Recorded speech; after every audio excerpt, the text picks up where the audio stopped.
আজকে আমরা কথা বলবো ডায়াবেটিস নিয়ে।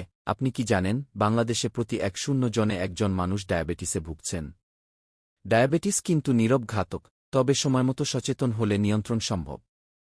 ডায়াবেটিস হল এমন এক রোগ যেখানে শরীরে ইনসুলিন হরমোন সঠিকভাবে কাজ করে না। ফলে রক্তে গ্লুকোজ বেড়ে যায়। ডায়াবেটিস প্রধান দুই ধরনের। টাইপ ১ সাধারণত শিশু বা তরুণ বয়সে হয়। টাইপ ২ বয়স বাড়লে জীবনযাত্রার কারণে হয়ে থাকে। অনিয়ন্ত্রিত খাদ্যাভ্যাস, পরিমিত ব্যায়ামের অভাব, অতিরিক্ত ওজন, পারিবারিক ইতিহাস, মানসিক চাপ।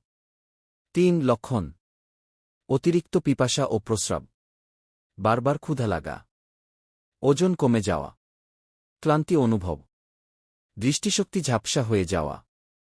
কিছু ক্ষেত্রে লক্ষণ নাও থাকতে পারে। ৪ প্রতিরোধ: প্রতিদিন অন্তত ৩-০ মিনিট হাঁটা, চিনি ও মিষ্টি জাতীয় খাবার কম খাওয়া, ওজন নিয়ন্ত্রণে রাখা, রেগুলার হেলথ চেকআপ, সবুজ শাকসবজি ও আঁশযুক্ত খাবার খাওয়া।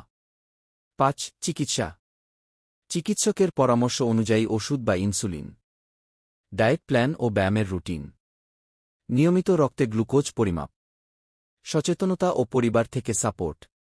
ডায়াবেটিস জীবন শেষ নয়, সঠিকভাবে মেনে চললে আপনি একটি সুন্দর, সুস্থ জীবন যাপন করতে পারবেন। ভিডিওটি ভালো লাগলে শেয়ার করুন, সাবস্ক্রাইব করুন, আর প্রশ্ন থাকলে কমেন্ট করুন।